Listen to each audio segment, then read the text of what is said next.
Baiklah, sekarang kita akan melanjutkan ke topik praktikum yang berikutnya. Yang kita bahas kali ini adalah bagian atau struktur anatomi untuk bagian dalam jantung. Oke, yang pertama kita melihat ruang-ruang jantung.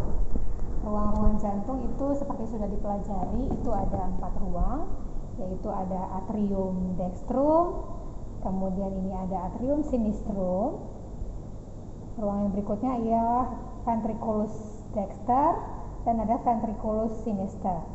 Jadi untuk memperjelas bagaimana sih kita menandai letak atrium dan ventrikel ini, dari struktur ruang kita bisa lihat penanda untuk atrium sendiri itu adalah auricula. Ini bisa lihat ya, struktur yang seperti telinga ini namanya auricula.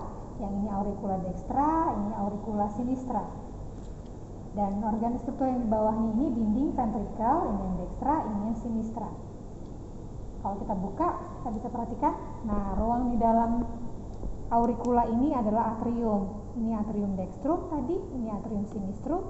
Kemudian di bawahnya itu adalah ventriculus dexter, ini yang sinister. Oke, untuk kita bahas untuk atrium dextrum dulu. Untuk atrium dextrum itu permukaannya ada bagian yang halus. Ini merupakan tempat dekat ke muara vena cava superior dan inferior. Ini bagian yang halus. Kemudian ini ada bagian yang kasar, yang dindingnya lebih kasar, berotot. Ini namanya musculus pectinati, struktur ototnya. Nah, di antara bagian yang halus dan kasar ini, dia dipisahkan oleh tonjolan seperti ini, namanya crista terminalis. Ya, ini sepanjang yang saya tunjuk ini adalah crista terminalis. Nah, pada struktur atrium ini kita juga bisa melihat adanya fossa ovale. Nah, fossa ovale ini merupakan sisa dari foramen ovale pada janin intrauterin. Sewaktu dalam kandungan ini bentuknya seperti lubang, namanya foramen ovale, tapi setelah lahir itu akan membentuk cekungan seperti ini, namanya fossa ovale. Untuk atrium sinistrum, dia permukaannya cenderung lebih halus seperti ini. Nah, untuk yang berikutnya, antara atrium dengan ventrikel itu ada katup atau valvula. Jadi masing-masing yang kanan ada valvula, yang kiri pun ada valvula. Untuk yang kanan ini namanya valvula atrioventricularis tricuspidalis. Ya, atau katup trikuspid. Kenapa disebut trikuspid? Karena dia memang punya 3 kuspis atau 3 daun pintu untuk katupnya. Oke. Untuk yang kiri, antara atrium sinistrum dengan ventriculus sinister, dia ada katup atau valvula atrioventricularis mitral atau atrioventricularis bicuspidalis. Nama lainnya katup mitral. Oke, lanjut kepada struktur ventrikel. Nah, ini ventriculus dexter, ini yang sinister. Pada ventriculus ini yang bisa kita lihat adalah yang pertama, struktur ototnya itu lebih tebal. Ini berkaitan dengan fungsinya atau fisiologisnya, di mana ventrikel itu memompakan darah ke seluruh tubuh untuk yang kiri, dan yang kanan itu ke pulmo. Jadi peranannya itu lebih berat, sehingga ototnya akan terbentuk lebih tebal. Antara dengan yang kanan dengan yang kiri itu juga bisa dilihat bahwa yang kiri ini struktur ototnya lebih tebal dibandingkan yang kanan. Oke, untuk struktur otot sendiri yang terdapat di ventrikel itu ada struktur otot yang kasar dan bentuknya tidak beraturan seperti ini. Bisa dilihat dindingnya kasar dan tidak beraturan. Ini namanya trabecula carne. Struktur ototnya ini trabecula carne. Ini juga sama, ini trabecula carne. Untuk yang kiri ini juga sama, ini trabecula carne. Nah, pada trabecula carne ini ada sebagian otot yang ujung satunya itu melekat kepada dinding ventrikel seperti ini nih. Tetapi ujung yang lainnya dia tidak melekat ke ventrikel. Ini kita sebutnya musculus papillaris. Ini juga musculus papillaris. Bentuknya seperti papil-papil ya. Ini musculus papillaris. Nah, musculus papillaris ini satu sisi ujungnya dia melekat kepada dinding ventrikal, tetapi ujung yang lain dia melekat kepada chorda tendine. Ini chorda tendine namanya. Jadi chorda tendine ini merupakan garis-garis serat-serat yang mengikat antara valvula atrioventricularis dengan musculus papillaris. Jadi ini peranannya adalah musculus papillaris ini ketika dia berkontraksi, dia akan menarik chorda tendine sehingga valvula atrioventricularis ini terbuka. Sebaliknya, apabila dia relaksasi, chorda tendinenya akan dilepaskan dan katup ini akan tertutup. Ini peranannya nanti untuk pengisian darah dan jantung dari atrium ke ventrikal. Kemudian berikutnya kita akan belajar, kita akan melihat dulu nih beberapa muara atau pembuluh darah yang bermuara ke atrium. Nah, yang pertama yang dari atas ini adalah vena cava superior. Kan seperti ini bisa dibayangkan, inilah vena cava superior yang muaranya adalah ke atrium dextrum. Nah, kalau yang dari bawah itu adalah sana itu adalah vena cava inferior. Mungkin bisa dilihat di sini.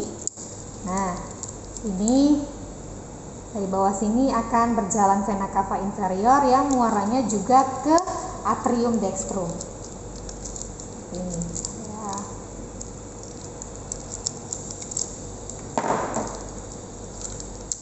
Oke, tadi bisa dilihat tadi ini muara vena cava superior, sedangkan yang bagian bawah ada muara vena cava inferior. Selain itu, untuk ke atrium kanan juga akan bermuara sinus coronarius, aliran balik vena dari jantung. Ini bisa dilihat, ini adalah muara sinus coronarius atau ostium sinus coronarius. Oke. Kalau untuk yang atrium dextrum itu ada ostium vena pulmonalis. Ini vena pulmonalis sinistra, ini ostium vena pulmonalis dextra. Kalau untuk ventrikel sendiri, di ventrikel itu akan keluar pembuluh darah yang besar, yaitu aorta dan truncus pulmonalis. Jadi aorta ini akan keluar dari ventriculus sinistra, sedangkan truncus pulmonalis itu keluar dari ventriculus dextra. Ini bisa kita lihat.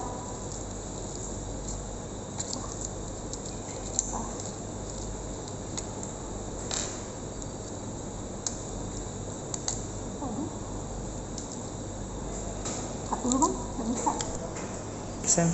Oke, untuk ada pembuluh darah yang keluar dari ventrikel, ini kita bisa lihat ini adalah dinding ventriculus dexter. Kita bisa lihat bahwa truncus pulmonalis keluar dari ruang ventriculus dexter. Nah, sedangkan ini untuk yang ventriculus sinister, di sana akan menuju, darah dari ventriculus sinister akan menuju aorta yang menyilang ke kanan ke aorta.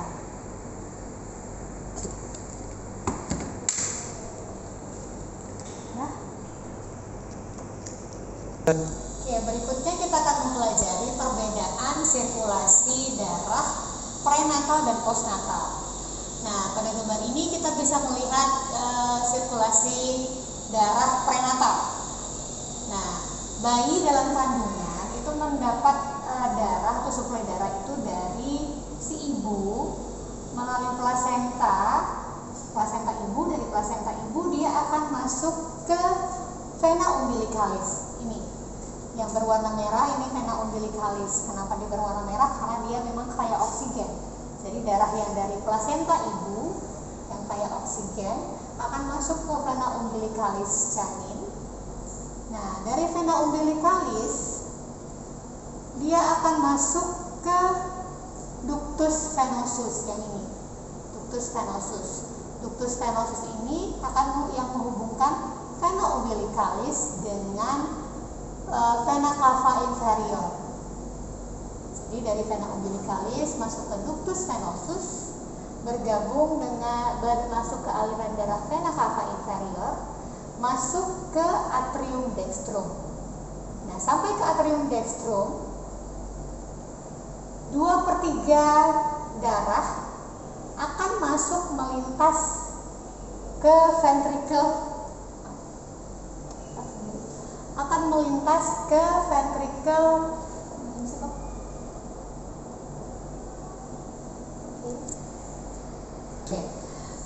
sampai di atrium dextrum, 2/3 darah akan melintas ke atrium sinistrum, ke atrium kiri melalui foramen ovale.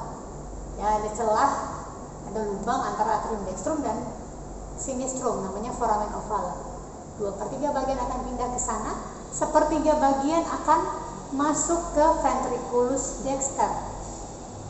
Nah, kita belajar dulu yang ventriculus dexter ini. Yang 1/3 bagian dari ventriculus dexter, dia akan masuk ke truncus pulmonalis.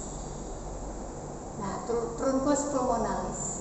Dari truncus pulmonalis, sebagian besar dia akan masuk ke ductus arteriosus. Yang ini, ductus arteriosus menuju aorta untuk kemudian ikut aliran darah ke seluruh tubuh. Nah, sebagian kecilnya darah dari truncus pulmonalis akan masuk ke arteri pulmonalis dextra dan sinistra. Ini dari truncus pulmonalis ke arteri pulmonalis dextra dan sinistra ini, dia akan mensuplai darah ke paru-paru yang tujuannya adalah untuk perkembangan paru, tidak untuk oksigenasi, karena janin sendiri di dalam kandungan itu tidak bernafas dengan paru.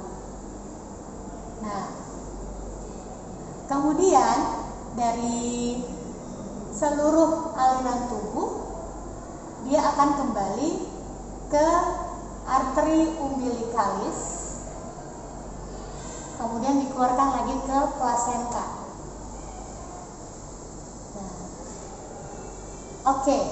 Yang terjadi setelah lahir, jadi di sini bisa dilihat ya, ada 3 jalan pintas yang terdapat pada bayi belum lahir atau prenatal. Yang pertama adalah adanya ductus venosus yang menghubungkan antara vena umbilicalis dengan vena cava inferior. Yang kedua adalah adanya foramen ovale yang menghubungkan antara atrium dextrum dan atrium sinistrum. Yang ketiga itu adanya ductus arteriosus yang menghubungkan antara truncus pulmonalis dengan aorta. Oke, setelah lahir, sesaat setelah lahir, yang terjadi pada proses persalinan adalah bayi akan tertekan parunya, ada tekanan negatif, ventilasi negatif sesaat setelah dia melewati jalan lahir. Kemudian saat melewati jalan lahir, dia akan mengempis, parunya ditekan dinding dadanya. Kemudian setelah dia keluar, dia parunya akan mengembang. Pada saat bayi menangis pertama sekali setelah lahir, yang terjadi adalah pengembangan dari paru. Ini bisa dibedakan tadi ya, yang tadi parunya masih kolaps kecil, sedangkan setelah lahir parunya akan membesar seperti ini. Nah, pengembangan paru ini menyebabkan tekanan ventilasi di paru menjadi negatif. Dengan negatifnya tekanan ventilasi paru, darah akan banyak mengalir ke paru melalui arteri pulmonalis dextra dan sinistra. Nah, karena aliran darahnya lebih banyak melalui arteri pulmonalis dextra dan sinistra, ini yang menyebabkan ductus arteriosus tadi tidak dilalui lagi oleh darah dan akan berkembang, berubah bentuk menjadi ligamentum arteriosus. Nah, aliran yang berdarah yang banyak ke paru melalui arteri pulmonalis akan menyebabkan aliran balik dari paru juga akan banyak. Ini aliran balik dari paru itu melalui vena pulmonalis. Ini yang sinistra, ini yang dextra.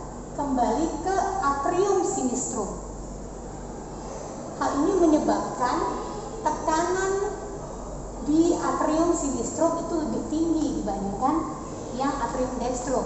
Sedangkan tadi pada sebelum lahir yang atrium dextrum ini tekanannya lebih tinggi, sehingga darah dari atrium dextrum akan mengalir ke atrium sinistrum. Setelah lahir ini berubah, atrium sinistrum lebih tinggi tekanannya daripada yang kanan, yang dextrum. Hal ini menyebabkan foramen ovale yang dimana dia punya katup seperti ini posisinya, dia akan tertutup seperti ini. Menutup foramen ovalenya, membentuk cekungan yang kita sebut dengan fossa ovale. Kemudian segera setelah lahir yang dilakukan adalah pemotongan tali pusat. Nah, pemotongan tali pusat itu juga memutus aliran darah dari ibu terhadap janin, sehingga vena umbilicalis tidak dialir lagi darah. Hal ini juga menyebabkan ductus venosus juga tidak dialir darah, yang akhirnya dia akan menjadi ligamentum venosus seperti ini. Ya, ligamentum venosus. Nah, sisa vena umbilicalisnya dia akan menjadi ligamentum teres seperti ini, karena tidak dialir darah lagi, dia akan menciut menjadi ligamen. Nah, yang terjadi pada sirkulasi postnatal sekarang itu awalnya dari atrium dextrum. Jadi sirkulasi postnatal itu ada dua bagian. Ada sirkulasi pulmonal dari jantung ke paru kemudian kembali ke jantung, dan ada sirkulasi sistemik dari jantung ke seluruh tubuh kemudian kembali ke jantung. Kita bahas yang pertama dulu, sirkulasi pulmonal. Dari atrium dextrum mengalir ke ventriculus dexter, masuk ke truncus pulmonalis, masuk ke dari truncus pulmonalis masuk ke arteri pulmonalis dextra sinistra, ke paru, kemudian kembali ke vena pulmonalis dextra sinistra, masuk ke atrium sinistrum, baru ke ventriculus sinister. Nah, untuk yang sistemik itu yang pulmonal tadi ya. Untuk yang sistemik dari atrium sinister ke ventriculus sinister ke aorta, kemudian dialirkan ke seluruh tubuh. Kalau yang ke atas, yang kanan ke truncus pulmonalis, kemudian arteri carotis communis, subclavia dextra. Kalau yang kiri langsung ke arteri carotis sinistra, subclavia sinistra. Kemudian dia ke bagian truncus, abdomen, dan ekstremitas inferior. Dari sana dia akan kembali ke jantung. Untuk yang bagian kepala, leher, serta ekstremitas atas itu akan diterima oleh vena cava superior, masuk ke atrium dextrum. Untuk yang bagian tubuh, batang tubuh, dan ekstremitas inferior itu masuk ke vena cava inferior dan kembali ke atrium dextrum. Oke. Itu yang bisa saya jelaskan. Baik, itu untuk penjelasan untuk praktikum kedua. Apabila ada pertanyaan boleh disampaikan pada saat praktikum. Selamat belajar, tetap jaga kesehatan.